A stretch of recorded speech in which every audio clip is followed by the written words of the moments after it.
You want to take your riding to the next level. You can't quite get corners dialed and you're not sure why. Well, fear not, today we're going to look at some simple cornering mistakes you may be making and how to fix them. Today, we're going to use this as a kind of fault-finding exercise. We're going to look at where you may be going wrong and how to fix it. Now, as we all know, in the mountain biking world, no corners are the same. But there are kind of three main types, if you like. We've got berms, flat turns, and switchbacks. So without further ado, and a rubber ducky, let's dive on in. Flat turns, so cool because, well, they're dead flat. There's no support. And you can see this one here, this nice long 90-degree left-hander. It's exactly as the name suggests. It's dead flat. There's no bank to it making it a berm or anything like that. There's no rut to catch you. So it's a perfect example of where to show you what's kind of going right and wrong. So let's dive into some of the wrongs. So some of those wrong things are body position on the bike. Now, you kind of want to separate yourself from the bike here.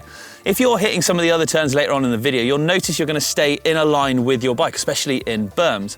On flat turns, that changes. You're going to get a lot more bike lean, a lot more motion and movement on the bike. You're going to end up leaning the bike into the turn whilst your body stays fairly upright. Now, this is aided by dropping the outside foot. A lot of people will keep their pedals level. Ideally, you want that outer foot always dropped. So on this long left, you'll notice my right foot will be dropped. And what that does is it puts weight on the outside pedal, puts weight down into the bike, down through the tyres, and helps the suspension, everything bite into the ground and give you more grip. Try to do this wherever you can on flat turns because it's going to help you sort of be more confident as well. It's going to give that bike sort of more bite and aid you to get through it quicker and, well, just cleaner. Next up, we're going to talk about braking. Now, when it comes to using your brakes, this is a fairly flat turn, but don't be afraid to use the back brake. All too often, I'll see people far too heavy on the front. What that's going to do is cause the front end to wash out, and it'll do that on a lot of type of turns. We'll touch on it later as well. But the back brake can be your friend, especially when they're high-speed flat turns or far steeper than these. These are quite flat turns. So you're going to be nice and smooth on both brakes here, nice and good modulation, not too grabby.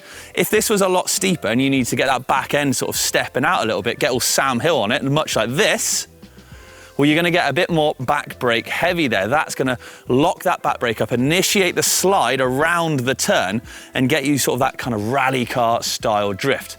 Another thing is don't be afraid to ride aggressively. All too often on flat turns, I'll see people really tentatively sort of standing up, as we said, keeping that bike and body in line, which you don't really want to do.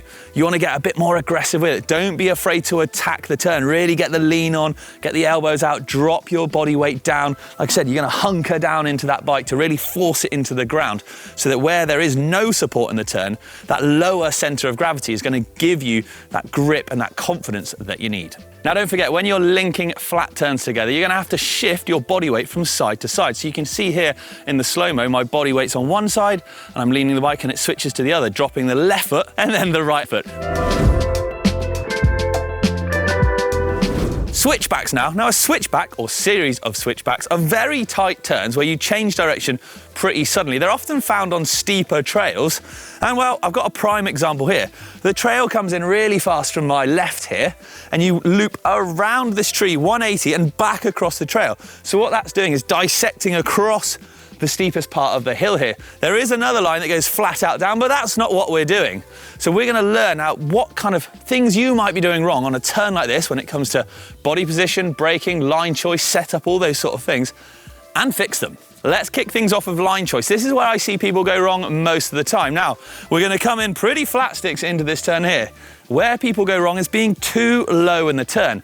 If you're too low in the turn, one, you make it even tighter for yourself. You're hugging this tree here. You've got no room to maneuver. And what that's going to do is push you out wide. So it's not going to give you a very good exit. You're going to make it very slow and very tricky. We want to come in. We want to set up nice and high. Sorry, Mr. Duck. See where I'm just sort of scraping here? That's where I want to be aiming for up there. With that then, we'll carry that arc round. And you see where that points me perfectly for a nice exit across the trail to exactly where I want to be on my next turn. That way as well, I can brake nice and late. I can lean into the turn because remember, it is a bit steeper here. So we can lean in. We've got room to maneuver because we're not hugging this tree here. If needs be, we can get a bit of back brake action on the go as well to help get that back end to step around. That's a little trickier if it's rutty or if it is really steep, mind. Here's how it shouldn't look.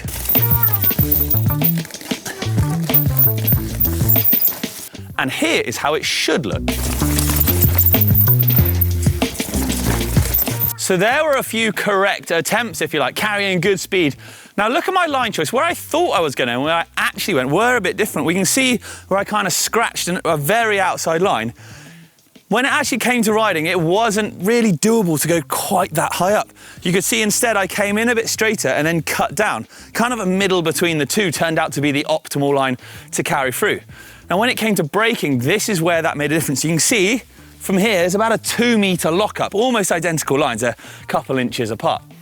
Don't be afraid to get heavy with the back brake. I said this earlier on, the back brake can be your friend to help kick it round. So essentially, because it's such a tight turn, you need to steer with the rear, if you've ever heard that saying. So that's essentially locking up the back wheel to help bring it round even quicker. We can actually elevate this again and do an endo turn, which is kind of a far more advanced turn. And that really works when it gets very tight and very steep. You've got to turn in a very small amount of space. And that should look roughly like this. But that's, you know, not really applicable here. It doesn't really bring anything. It's not faster or anything like that. It's certainly not smoother in this instance. Now also, pedal position. Bring back those skills again from the flat turn we talked about. Here, you're going to actually approach these kind of turns in two different ways sometimes, depending upon their severity. Now bear with me, because I know I'm going on here, but on a turn like this where it is a bit flatter and it's not mega tight or steep, you'll notice that I'm dropping that outside foot, and that's combined with the lock-in of the back brake, that's kicking the back end round. Now, sometimes if you're doing an endo turn, your pedals will definitely be level so that you're on the gas ready to go out, and it's going to put your center of balance, your body position in the correct place. But a lot of the times you may find that outside foot dropping, and you're going to, again, sort of get that bike into it. It's not going to be quite such an aggressive lean maybe sometimes as a flat turn, but you're certainly going to lean the bike. You're not going to be perpendicular with it all the way around. Next up, the humble berm, a mainstay of trails and bike parks the world over. But what is a berm? Well, just quickly, it's essentially a bank on a turn which allows you to carry speed and support you as you go through it, allowing you to go even quicker. And yet, unfortunately, some people do still get them a bit wrong. But don't worry, don't be ashamed, we can fix this. We can get you railing turns quicker than Nick the cameraman. Yes, of course, we're going to kick things off with line choice. Now, cameraman Nick, you're going to walk with me, so back you go. Optimal line choice in a berm is kind of towards the top, certainly middle to upper, we'll call it. It's the most supportive part. If you find yourself down here in the loose stuff, you've gone wrong, because what that's going to do is give you a poor line into the middle of the turn, may cause you to shoot out the top of it, which you definitely don't want. And, well, that's going to kill all your speed, because you're going to have to brake in a really awkward spot. By following this kind of middle to upper line all the way through the turn is going to allow you to carry most speed without having to brake too much, because you shouldn't really be braking in berms, or any turn really. You want to kind of do the braking beforehand. And what that's going to do is allow you to keep looking up, spot your exit, and really smash it on out onto the next turn. But if you come down low, back with me, Nick, come on. If you find, halt. If you find you're coming in too low, you're going to hit the middle part of the berm. You're going to be sort of pointing in this angle, at which point you're not going to be using the support of the berm properly. Your body weight's going to be out of position. You're possibly going to shoot out the top, as I said, or you're going to have to slam on the brakes to essentially make an arc in the turn, if that makes sense. And that's not what you want to do. Correctly, it should look like this. Incorrectly, it'll look like this. Right, so what are some other common mistakes I often see when people are hitting berms at the bike park? Well, here's a couple. Body position.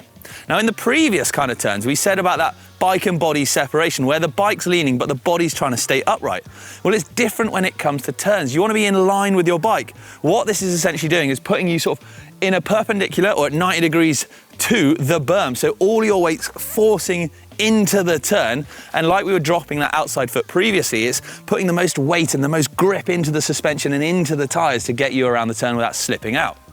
And talking of pedals, no, you don't want to be dropping your outside foot on these. You want to be keeping, again, those pedals levels. For the reasons I just said, it's going to put the most force and the most pressure through the bike, through the suspension, through the tyres to really grip into the berm. If you were to drop an outside pedal, what this is going to do is try to stand the bike up like it has done and kind of wanted it to before. We don't want that here. If this is the berm, your bike wants to be at 90 degrees. If we put pressure on the outside of the bike, it brings it up. So you're actually putting more of your weight on just the edge of the tire. And that's when you might have noticed you'd be slipping out. You don't want to do that, people. The last little issue I see a lot of people having is looking down at their front tire. Now, this goes across a lot of mountain biking in general, rather than just turns, but it does make a huge difference in turns. Try to look a little bit further up. If you find yourself gazing right at the front tyre, try to bring it up at least 2 to 3 bike lengths ahead. What that's going to do is allow you to spot your entry, your middle part of the turn, and then your exit and where you want to be heading. That way you can then focus on what's coming, what's not what is going on there and then. But that's it. Hopefully, we helped you fix a few faults with your cornering. Let me know in the comments down below if you have any other troubles with any other skills, and hopefully I can help you fix those. But for me, for now, from the woods, thanks for watching, and I'll catch you later.